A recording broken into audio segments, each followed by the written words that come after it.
Alors, mesdames, messieurs, c'est un combat de la catégorie élite. Alors, c'est pourquoi ils n'auront pas de casque. C'est dans la catégorie senior, 86 kilos, 3 rounds de 3 minutes. Voici les athlètes en présence. Il a 30 combats à son actif. Du club Bunker Gym de Val-d'Or. Dans le coin rouge, Félix Saucier. Félix Saucier.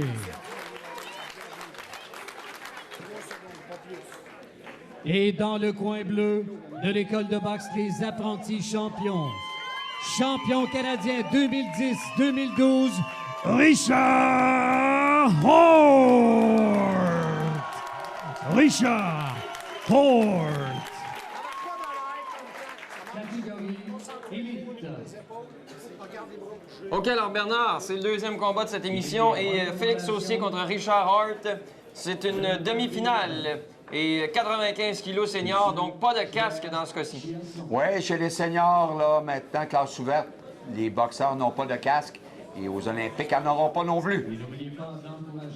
Décision de l'Association internationale qui sont revenus un pas en arrière et qui donnent la possibilité aux boxeurs d'éviter d'avoir des casques, ce que je désapprouve, mais il faut vivre avec. Ouais, c'est un peu plus moins sécuritaire là, pour les Surtout pour les coupeurs, les têtes qui se touchent, ça représente un bon danger là, quand même. Gaucher contre droitier, Hort qui est gaucher, donc pied avant l'extérieur, les coups puissants sur la cible, être capable de placer son pied avant l'extérieur, ça peut faire la différence. Saucier, un vétéran, 31 combats maintenant. Donc, pour lui, une victoire sur Hort, ça représenterait beaucoup. Hort qui a été champion canadien à 2 reprises. Chez les juvéniles, une fois, et chez les juniors, une fois. Lui qui a fait de la boxe internationale, nous a représenté chez les juniors en compétition internationale à quelques reprises. On s'analyse beaucoup en début de combat. Là. On reste quand même assez loin l'un de l'autre. On est prudent.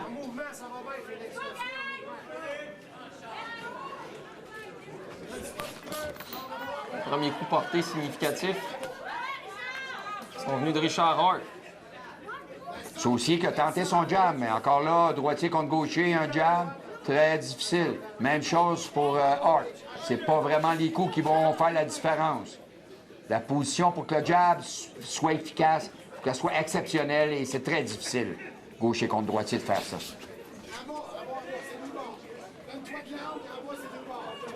Tu l'as dit tantôt, c'est 2 combattants qui ont un peu plus d'expérience, donc...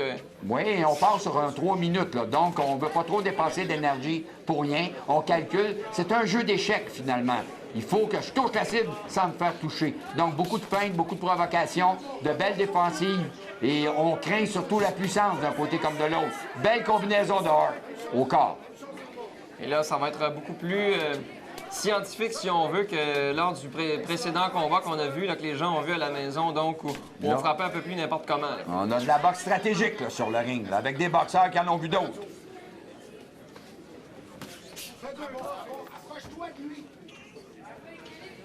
On va atteindre la cible à des endroits précis, là, on le voit beaucoup plus.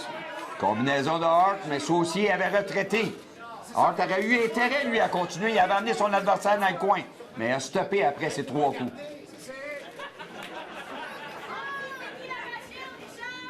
Saucier qui tente au corps, mais là, manque de distance. Donc, il y a beaucoup de respect d'un côté comme de l'autre. On est prudent.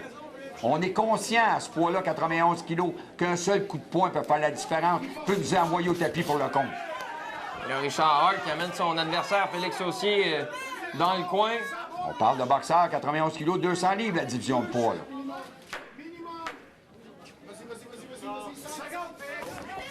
Oh, courte combinaison de Hort, a réussi à toucher avec son crochet, court crochet, bien envoyé. Félix Saucier qui essaie d'éviter et d'aller un peu plus loin. Mais voilà, fin du premier round. Qui est, ce qu'on pourrait dire à l'avantage de Richard Hort? Peut-être un petit avantage compte tenu que c'était lui qui a été l'agresseur. Peu de coups ont touché la cible, peut-être 1 ou 2 de plus du côté de Hort. Et on va probablement nous les montrer. Oh, ici, non, ça n'a pas touché la cible. Mais là, Hort, avec sa combinaison au corps, direct au corps, crochet au corps, et ça a marqué, sous le coude. Mais Saucier, ici, a perdu l'équilibre, n'a pas été en mesure de contre-attaquer. Donc, pour Hart n'a pas été vraiment achalé dans ce premier round par le style de Saucier. Dérangé. Alors, on a un round de fin, là, tu l'as dit, là, les rounds sont un peu plus longs. On parle de round de 3 minutes. Saucier, pas beaucoup de pression pour lui. Sur papier, il n'est pas favori dans ce combat-là. Donc, Round numéro pour 2. lui, l'important, c'est de bien performer et peut-être causer une surprise. On est prêt pour le round numéro 2. C'est parti avec Félix Saucier et Richard Hart. Hart dans le coin bleu, Saucier le coin rouge. Courte combinaison de Hart, mais Saucier avait retraité. Il n'a pas été capable de l'atteindre solidement.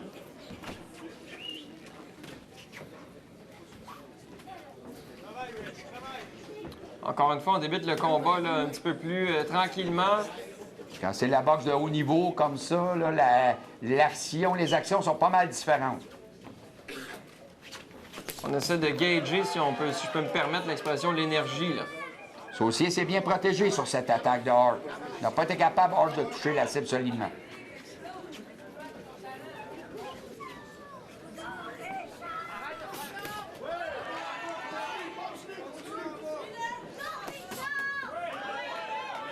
Hart qui s'est déjà battu à 2 reprises contre un boxeur lituanien, est allé en Allemagne à une compétition internationale, avait perdu contre un géant allemand de 6 pieds 7. Mais c'était bien défendu.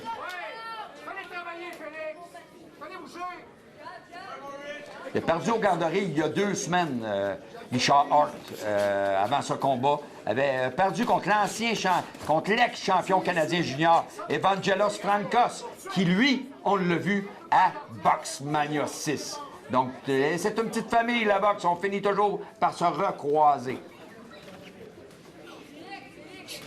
Qui sait un jour, peut-être que les boxeurs dont on parle aujourd'hui, mais c'est des boxeurs qu'on va voir aux Jeux olympiques qui vont nous représenter. C'est à souhaiter. Si c'est pas au Brésil, ça sera en 2020. On a beaucoup de talent au Québec, Bernard. Mais oui, la boxe va bien. Plus de 100 clubs affiliés à la fédération et de nombreuses compétitions toutes les fins de semaine.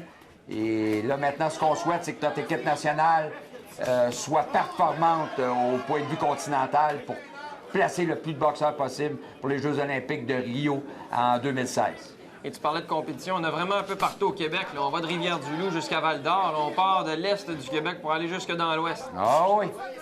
Toutes les régions sont vraiment là, actives à ce niveau-là.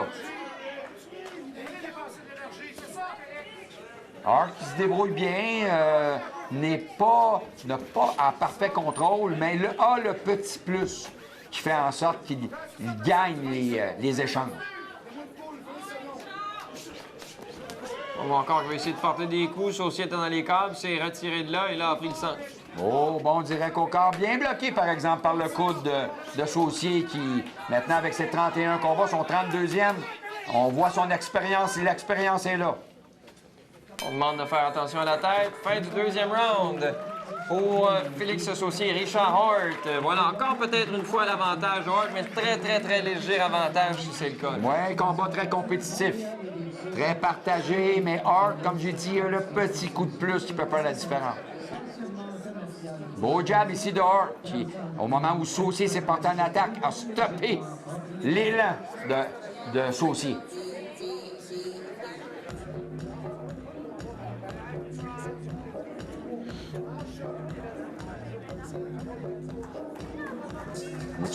On peut voir le mouvement de Hart, un petit mouvement défensif vers l'arrière, et là, il a manqué quelques pouces associés pour toucher la cible. On voit l'expérience de ce genre de boxeur qui utilise la défensive de l'esquive, ce qui est peu recommandé quand un boxeur commence en boxe, d'utiliser ça parce que c'est trop dangereux. C'est la défensive la plus efficace esquive, mais c'est la plus dangereuse aussi. Donc, généralement, c'est les boxeurs d'expérience qui peuvent utiliser ce genre de défensive. On est en mesure de reprendre le 3e round. Round numéro 3. Et déjà, le dernier. Oh, co-crochet, c'est Hart. Bien débuté le round. A trompé son adversaire. Et là, on demande à Félix Saucier, qui est dans le coin rouge, de provoquer un peu plus l'adversaire, de se retirer du coin. Saucier, au bout du point, il va être 2e. c'est certain que Hart va avoir le petit avantage. Il est bien plus habile que Saucier. Donc, si il attend trop, c'est certain qu'il ne pourra pas gagner ce combat-là. Faut qu'il provoque des actions. Faut qu'il sorte Hart de sa zone de confort, ce qu'il n'a pas été capable de faire depuis le début. Rendu à ce niveau-là, Bernard, quelle est la préparation dont ils ont besoin? Est-ce que c'est un entraînement 7 jours par semaine? Généralement, les boxeurs sont au gymnase 4 jours par semaine, des fois 5 si on est en période de compétition. Et la qualité des partenaires d'entraînement, c'est indéniable. Là. Pour être capable de performer, il faut avoir des boxeurs qui nous obligent à nous surpasser au gymnase. Souvent, on dit l'effort que tu vas avoir mis au gymnase, et s'il est tellement grand l'effort de ta préparation, tu vas trouver ton combat facile. Alors que c'est le contraire. Si tu t'es traîné les pieds dans le gymnase, attends-toi à vivre l'enfer sur le ring pour ton combat. Hart qui continue, contrôle, ça semble facile, n'est pas obligé d'en faire trop, et réussit à toucher la cible avec ses petits coups qui vont impressionner les juges, qui vont lui donner cet avantage-là au bout du compte si Saucier n'est pas capable de le rejoindre. Là, on a échangé main arrière pour main arrière. Hart, encore une fois, qui domine ce round.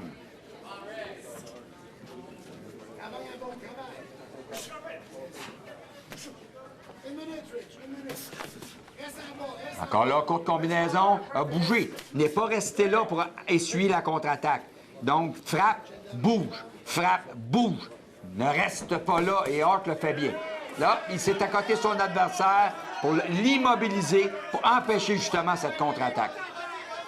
Et là, Saucier a sa chance, là. Hart est dans le coin, mais Hart est là, semble à l'aise. Viens, tente de me frapper, c'est moi qui va t'atteindre.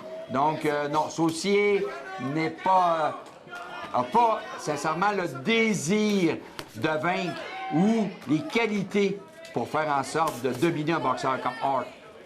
A compris qu'il était deuxième et semble accepter ça dans ses échanges. Non, parce qu'il n'a pas profité de l'avantage qu'il avait. On n'a pas senti la hargne de son côté. Et encore là, Hart avec sa arrière, là, maintenant. C'est le meilleur coup du combat. Là, maintenant, il rejoint la cible. Plus facile.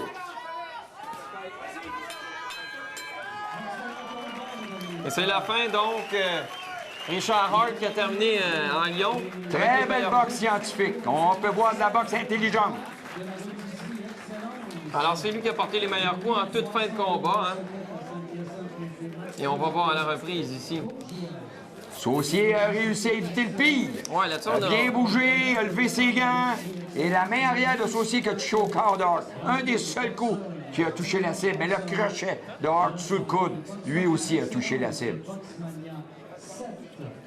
Saucier qui s'est bien protégé, là. A été beaucoup en défensive dans ce combat. Et là, la main arrière d'Hart qui a touché au visage. Avec un bon transfert de poids au corps maintenant. On va attendre la décision des juges, mais on peut présumer qu'Hart va remporter la victoire. Décision unanime des juges. Le gagnant, dans le coin bleu, Richard Hart. Voilà, on confirme. La victoire de Richard Hart, des apprentis champions. Il a été champion canadien en 2010, 2012 et il remporte ce soir cette demi-finale.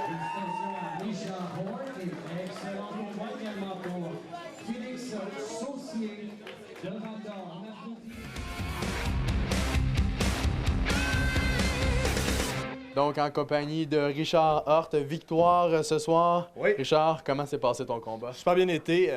J'ai gagné les 3 rounds. Ça a comme été comme qu'on voulait. On voulait faire vraiment 3 rounds absolument. Puis ça a bien été. Ça a vraiment bien été. J'ai essayé de nouvelles affaires. J'ai essayé des affaires un peu moins que j'essayerais dans un gros championnat. Mais vu que c'est un local, je me suis amusé un peu. Puis j'ai laissé faire un peu pour le show, on va dire. Tes objectifs à la suite de la victoire de ce soir, ça ressemble à quoi tes objectifs? La prochaine compétition, c'est la Coupe Adidas qui est en mai. Une coupe quand même assez prestigieuse. Après ça, mon plus gros défi pour cette année, c'est vraiment le championnat du monde ringside qui va se dérouler au Texas, qu'on s'enligne pour y aller. Donc, c'est vraiment ça mon objectif premier pour cette année.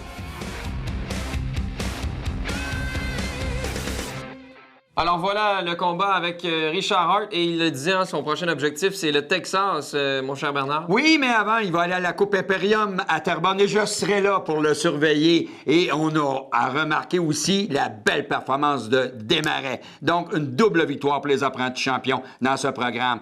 Et on a vraiment assisté à de beaux combats. Un combat où Desmarais a été très physique et un combat où Hart a dominé son adversaire de façon scientifique. Merci beaucoup, Bernard. J'espère Plaisir. que cette émission vous a plu et on se retrouve la semaine prochaine donc pour le dernier épisode de cette série de Box Mania 7.